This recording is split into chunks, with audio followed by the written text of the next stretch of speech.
Անցնող շաբաթվա Facebook-յան գլխավոր թեման շարունակեց մնալ եգիպտոսյան հեղափոխությունը։ Մտորումները հակասական էին։ Facebook-ցիների մի մասը ուրախանում էր, որ հաղթեց ժողովուրդը, մյուս մասը դժգոհ էր նման մեթոդով իշխանափոխությունից։ Մի խոսքով մեծ քաղաքական կրքեր էին։ Բլոգերները սակայն հավատարիմ մնացին իրենց կոչմանը։ Այս շաբաթ էլ կիսեցին իրենց տպավորություններն ու նկարագրեցին առօրյան։ Պատմեցին ինչ է եղել իրենց հետ, մի մասն էլ էլի բողոքեց ու պահանջեց։ Դե ինչպես միշտ։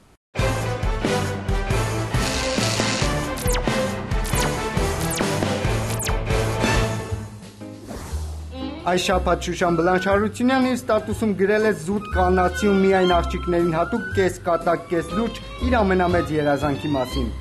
Օտեր իրականացրու բոլոր կանանց փոքր ու մեծ երազանքները ու անընդհատ փոխանցում արա մեր հաշվեհամարներին, որ շոփինգն ու շոկոլադը երբեք չավարտվեն, ամեն։ Ինչին նրա ընկերներից մեկը ավելացրել է. Օտեր, արա ինչ Բլանշն է ասում, թե չէ տղամարդիկ քաշված են, ամեն։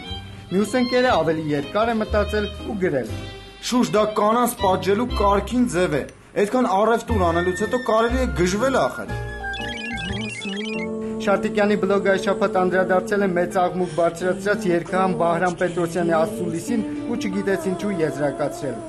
Նա երևի հոգնել է այս բիրտ ու անիրավ աշխարհից եւ օ աստվածներ ուզում է այսքան երիտասարդ հասակում մեկընդմիշտ լքել այն։ Մեղն էլ գցել հայ ժողովրդի վրա, կարճ ասած, կյանքից ձեռ է քաշել։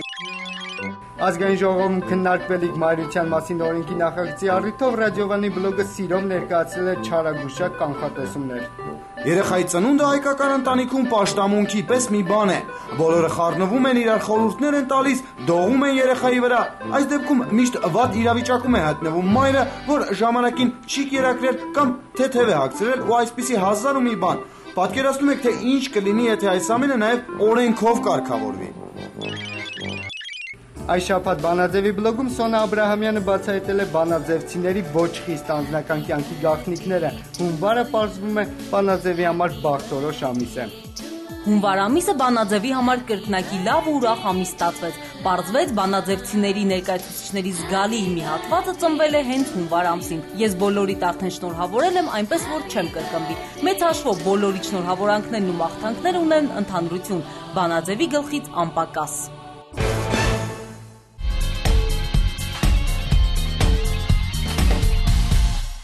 Նա մեր փոխարեն միացնում ու անջատում է բնակարանի լույսերը, փակում վարագույրը, միացնում հեռուստացույցը ու էլի հազար ու մի բան։ Մեր հեռուստադիտողներից ոմանք հիմնականում ալարկոտները երևի մտածեցին, որ խոսքը մայրիկի կամ տատիկի մասին է, բայց այդպես էր 10 տարի առաջ։ Այսօր նման հոգատարություն ու աննկուն աշխատասիրություն ունեն խելացի բնակարանները։ Այն արդեն հասել է Հայաստան, գործում է ու գործողություններ անում, անգամ օնլայն է ու կառավարելի հաղորդագրության միջոցով։ Տունը արտադրվում է սենց։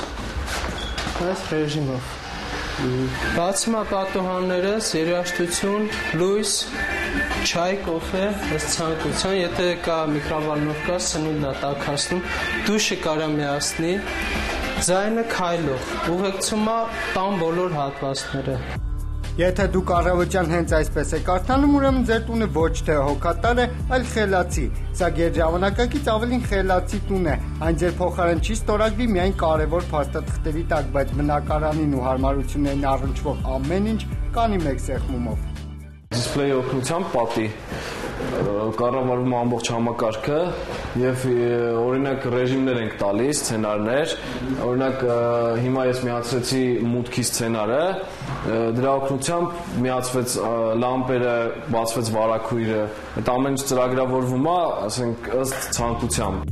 Տունը ոչ միայն խելացի է, այլ նաև հեռակառավարվող, եթե դուք ձեր տանը չեք, հոգ չէ, տան ամբողջ ղեկավարումը կարող եք իրականացնել բջջային հաղորդագրությամբ կամ օնլայն հրամանով։ Այն ձեզ կտեղեկացնի ով եկավ, երբ, իսկ եթե գողեր են, կարող եք նրանց հետ ուղիղ կապ հաստատել։ Եթե տուն է մտնում, անվտանգության համակարգը աշխատում է, SMS է գալի ձեռքիդ, որ ձեր տուն մտել են,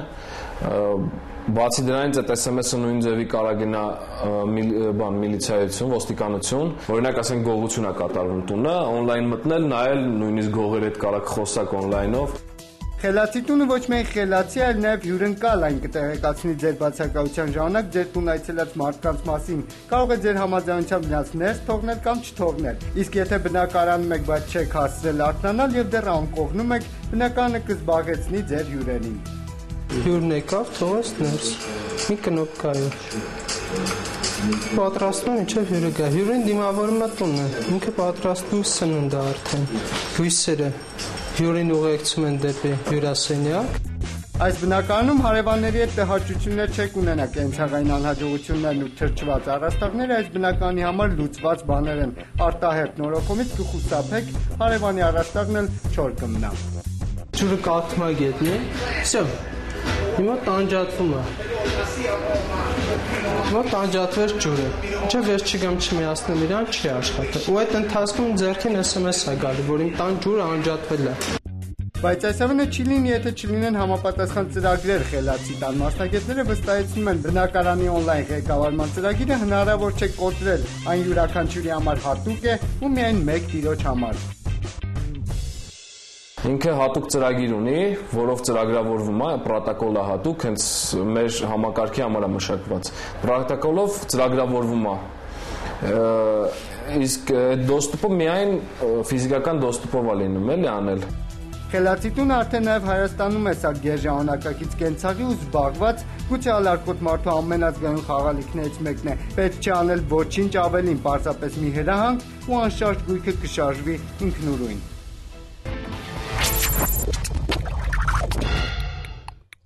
Հենց այս պահին տեղի ունենում ՏՀՏ լիդերների արտագնա հանդիպումը, որի ընթացքում քննարկվելու եւ ընդունվելու է ինկուբատոր ձեռնարկությունների միության 20-ամյա ծրագիրը։ Ինչ կստացվի ու ինչ արդյունք կլինի, կիմանանք ու ձեզ էլ մեծ հաճույքով կպատմենք առաջիկայում։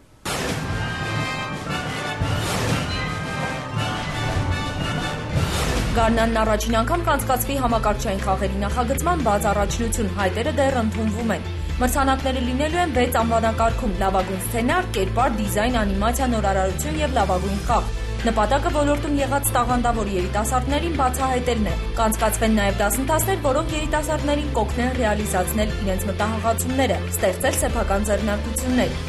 Գրանցվելուց հետո փորձենք այդ երիտասարդներին օգնենք իրենց աշխատանքը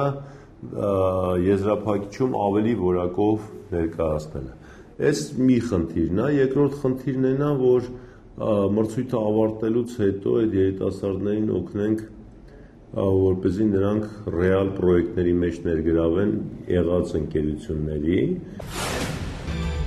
Էլեկտրոնային հասարակության ձևավորման հայեցակարգն իրականացվում է ըստ ժամանակացույցի։ Այս մասին լրագրողներին տեղեկացրել է էկոնոմիկայի նախարար Տիգրան Դավթյանը։ Ըստ հայեցակարգի Հայաստանում նախատեսվում է կառուցել գերարագ ինտերնետ ցանց 100 մեգաբիտ վայրկյան թողունակությամբ։ Գյումրիի տեխնոպարկի զարգացման համար կառավարությունը տրամադրել է 300 միլիոն դրամ։ Գործարկվել է ավտոշուկայի մասին նոր կայք՝ auto.media.inform.am։ Այստեղ կարելի է գտնել ավտոաշխարհում եղած բոլոր նորությունները, մեքենաներ, փորձարկումներ, օգտակար խորհուրդներ վարորդներին եւ այն ամենն, ինչ չեն սովորեցնի ավտոդպրոցում։ Կա նաեւ հայտարարությունների բաժին։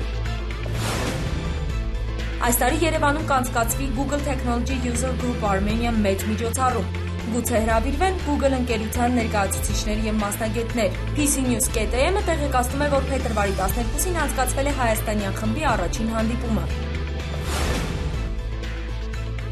Օնլայն աշխատաշուկայի բոլոր տվյալներն ու հայտարարությունները մեկտեղվում են jobfinder.am-ում։ Անցած շաբաթ 96 աշխատանք է գրանցվել։ Օնլայն տարածքում ավելացել են ռեզյումե լրացնողները 82, եւս 115-ը գրանցվել են այստեղ։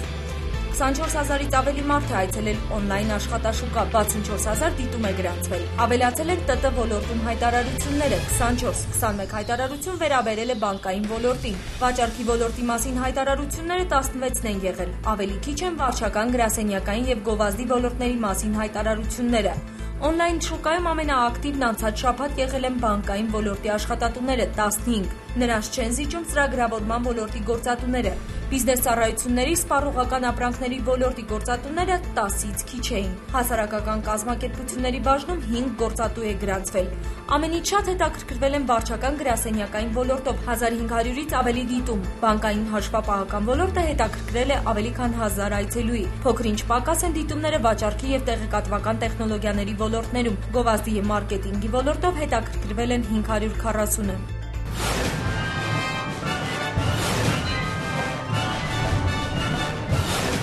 Այս շաբաթվա մեր ամենայուտուբը ամերիկյան թաքնված տեսախցիկի նկարահանումներից է, բայց գլխավոր հերոսը մեր հայրենակիցն է, ինչը անկեղծ հպարտություն չի առաջացնի ձեր հոգում։ Առաջարկում եմ դիտել, թե ինչպես է ամերիկահայն արձագանքում թաքնված հեռուստախցիկի հումորային իրավիճակին։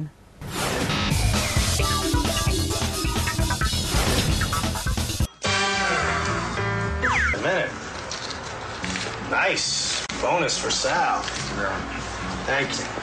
I don't understand, my friend. I found the money in your pants. Finders keepers. You said my money, huh? Well, my money. Why? I found it. Give me my money. That's my money. I found Come it. on, give me my money. Give me my money. How long are we gonna do this? When I give me my money, I go. No $5. Give me my money, huh? All right. Give me my money, All right. Okay. Give me my money.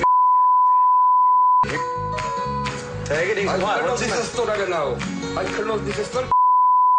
Give me my 5. Մեր հասցեն արդեն հայտնի է մեկնաբանություններով ու քննարկումներով հարուստ, ինտերակտիվ .բանաձև.com, մտեք, կարդացեք, դիտեք ու քննարկեք։ Ես եւ Մանուն հաճույքով կարձագանքենք ձեր բոլոր առաջարկներին ու քննադատություններին, քանի որ մենք ենք ձեր վիրտուալ աշխարհի վիզուալ ընկերը։ Ինտերակտիվն այսօր ցույց է տալիս այն, ինչ վաղը դառնալու է ձեր կենսակերպի անբաժան մասը։ Այնպես որ ինտերակտիվ եղեք, կհանդիպենք հաջորդ շաբաթ։